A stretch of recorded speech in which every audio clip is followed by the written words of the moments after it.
शिष्यों के प्रति रामदास काठिया बाबा की दृष्टि सदा तीक्ष्ण और सजग रहती। एक बार उनके शिष्य प्रेमदास उनका सानिध्य त्याग कर कहीं अन्यत्र चले गए। कुछ दिन बाद अनुतप्त हुए आश्रम लौटे।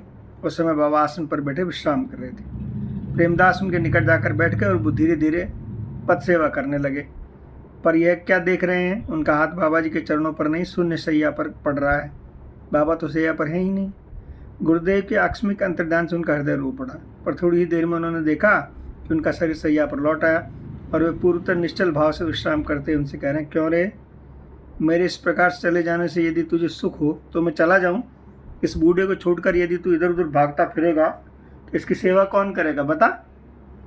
प्रेमदास अवाक, वे समझ गए कि महासमर्थ गुरुदेव ने क्रियाकलापों को न समझने के कारण उन्हें छोड़ जाना उचित नहीं था। तब से वे उन्हें छोड़कर फिर कभी नहीं गए।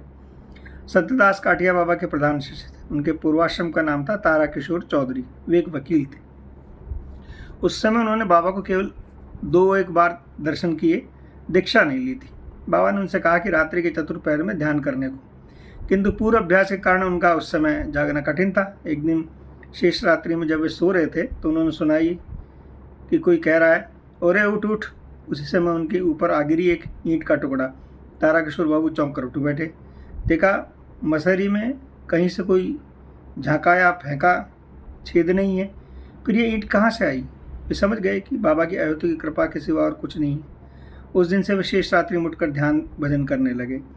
श्री विजयलाल चट्टोपाध्याय तारा किशोर बाबू के घनिष्ठ मित्र थे। एक दिन उनकी बैठक खाने में प्रवेश करते उन्होंने देखा कि दीवार पर लटका एक साधु का चित्र। उन्होंने व्यग्र भाव से उनका परिचय पूछा। तारा किशोर बाबू ने कहा, ये मेरे गुरुदेव हैं, वृंदावन के प्रसिद्ध श्री रामदास काठिया बाबा। तब वे कहने लगे, मैं अभी स्वास्थ्य लाभ करने के लिए सातोवाल परगना गया था। मैं जहाँ ठहरा था उसके निकट एक अस्वस्थ वृक्ष के नीचे धूने के सामने बैठे मैंने 3 बार बराबर इन महात्मा के दर्शन किए। मैंने तो उनके पास जाता और वे कितना प्रसन्न होकर मेरा आदर सत्कार करते और कितना कुछ प्यार भरा उपदेश करते। पर उस समय काठिया बाबा अपने स्थूल देह से वृंदावन छोड़कर कहीं गए ही नहीं। कुछ दिन पश्चात ताराकिशोर बाबू ने वृंदावन जाकर बाबा से इस संबंध में प्रश्न किया तो बोले, बाबा, मेरे यहाँ रहते हुए भी बहुत बार मेरी इस मूर्ति के बहुत से लोगों को अन्य स्थानों पर दर्शन होता है। इसका रहस्य तुम्हें अभी नहीं समझ सकोगे, पीछे सब जान जाओगे। उस बार वृंदावन के कुंभ मेला था। देश देशांतर के सहस्त्रों वैष्णव ब्रजधाम में आए। समर्थ से श्री श्री 108 श्री रामदास काठिया बाबा को वृंदावन के महंत और कुंभ मेले के चारों संप्रदायों के श्री महंतों के पदों पर नियुक्त किया गया। प्रथानुसार वृंदावन में महंतों को प्रत्येक कुंभ मेले में जाना होता। एक बार बाबा अपनी साधु मंडली के साथ उज्जैन के कुंभ में जा रहे थे। मार्ग में उन्होंने देखा कि बहुत से वैष्णव साधुओं की जमातों को मेला क्षेप से बाहर लौटते। कारण पूछने पर उन्होंने कहा, मेले में एक शक्तिशाली शैव सन्यासी आए हैं। उनके अलौकिक शक्ति और योग विभूतियों को देखकर उज्जैन के राजा उनके अनुगत हो गए हैं। इससे उत्साहित हो शैव सन्यासियों को सारे मेले क्षेत्र पर अपना अधिकार जमा लिया और वे वैष्णव साधुओं को वहाँ ठहरने नहीं दे रहे हैं। ये सुन बाबा क्रोधित उठे। उन्होंने कहा, तुम लोग वृथा ही साधु हुए। तुमने अपना सिर तो नीचा किया, इष्ट देव श्री विष्णु की मर्यादा की भी हानि की। कुंभ मेले में अपने अधिकार के लिए तुम्हें लड़ना चाहिए था। मर भी जाते तो क्या होता, विष्णु भगवान के लिए प्राण विसर्जन करते तो उनके धाम को ही जाते। तुम कापुरुष हो। बाबा के तीक्ष्ण वाक्य से उद्बुद्ध हो सभी वैष्णव साधु चल पड़े। मेले में अपने स्थान पर अधिकार करने आगे आगे हाथी पर समासीन काठिया बाबा महाराज और पीछे पीछे सहस्त्रों वैष्णव साधुओं की पहुंच। लड़ाई झगड़ने के लिए किसी के सामने आने की तो बात ही दूर। सब भयभीत तो उनके स्थान को छोड़कर जिन पर उनके जबरदस्ती कब्जा कर लिया था अपने अपने स्थानों पर जा छिपे। न जाने ये काठिया बाबा की अलौकिक शक्ति थी या उनका बिछाया हुआ कोई इंद्रजाल, जिसके कारण उनका विरोध करने का किसी को साहस ही नहीं हुआ। काठिया बाबा जैसे शक्तिशाली और पराक्रमी महात्मा थे, वैसे ही क्षमाशील भी। उनके आश्रम में रसोईया उसका दास बड़ा अर्थलोभी था। उन्हें अपने भाआचरण से पैसे कौड़ी के मामले में कृपणता का अभिनय करते देख उसे भ्रम हो गया कि बाबा अपने आड़ बंद में बहुत सी असरपियाँ छिपा रखी।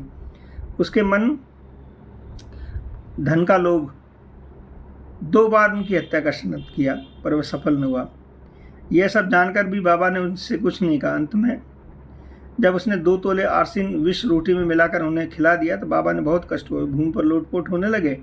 पेट फूल जाने से काठ के आड़बंद का दबाव सहन करना कठिन हो गया। सेवकों ने उनकी अनुमति लेकर आड़बंद काट दिया। उसी समय कलकत्ता के विजय कृष्ण गोस्वामी जी अपने अंतर्दृष्टि से यह सब देखकर ताराकिशोर बाबू से कहा, तुम्हारे गुरुदेव को किसी साधु ने विष दिया है। ताराकिशोर बाबू भागे आए वृंदावन। ये देखकर चकित रह गए कि वही पुष्करदास अब भी रोग सैया लेटे काठिया बाबा के पथ्य आदि की सब व्यवस्था कर रहा है।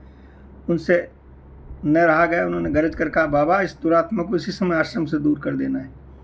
काठिया बाबा शांत स्वभाव से कहा, बेटा अब इसका भ्रम जाता रहा। ये समझता था कि मेरी आड़बंद में बहुत सी अशरफियाँ हैं, मुझे मारकर ये अशरफियाँ लेना चाहता, पर आड़बंद कट गया और इसका भ्रम भी मिट गया। पर पुष्करदास स्वयं नतमस्तक सबके सामने आश्रम से चला गया। काठिया बाबा शीघ्र स्वस्थ हुए। पूर्ण उन शक्तिशाली महापुरुष के लिए रोटी में विष मिला देना जैसे आटे में नमक मिला देना। बाबा की योग शक्ति को लोग बहुत अनुभव किया, पर उन असाधारण योगी विभूति संपन्न महापुरुष के अंत में प्रेम यमुना की गुप्त अमृत धारा निरंतर प्रवाहित रहती, तो उसकी संध्या उनका संधान पान कठिन था। कभी कभी वह जब बाहर फूट पड़ती तब लोगों को विस्मित कर देता। उस दिन आश्रम में ठाकुर बिहारी जी और श्री राधिका जी को लेकर वृंदावन में शोभा यात्रा निकल गई। हठात देखा कि काठिया बाबा प्रत्येक रोमकूप में प्रवाहित हो रही है स्वेद की धारा। संतदास जी पंखा लेकर उन्हें हवा करने लगे। बाबा बोले, बेटा तुम जो समझ रहे हो वह बात नहीं है, ये गर्मी का पसीना नहीं है जिसका पंखे की हवा से निवारण किया, एक प्रकार का प्रेम जोर है। मैंने आज श्री राधा रानी श्री विग्रह के चारों ओर ब्रज गोपियों के दर्शन किए हैं, तभी से प्रेम जोर हो गया। ऐसा पहले से भी कई बार हो चुका है।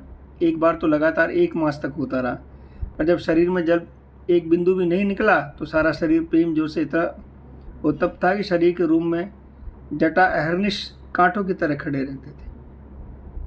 सन 1910 में मास की अष्टमी अवधरात्रि में काठिया बाबा ने स्वस्थ अवस्था में रामफल को बुलाकर पीने के लिए पानी मांगा। पानी पीकर बोले, रामफल ले भाई, तेरे हाथ का जल पी लिया है, तू जाकर सो जा, अब हम भी जाएंगे।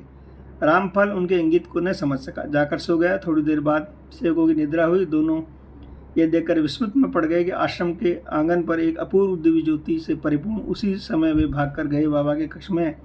देखा कि बाबा आसन पर निष्पन्द भाव से उपविष्ट हैं, पर श्वास प्रश्वास बंद है। 2 दिन बाद गुरुदेव पर लोग गमन का संवाद प्राप्त कर संतदास जी वृंदावन पहुँचे। उन्होंने देखा कि काठिया बाबा के अंध दर्शन के कारण आश्रम की गायें निरंतर अश्रु बहा रही और आश्रम में विग्रह श्री राधा कपोलों से टप टप आंसू गिर रहे हैं।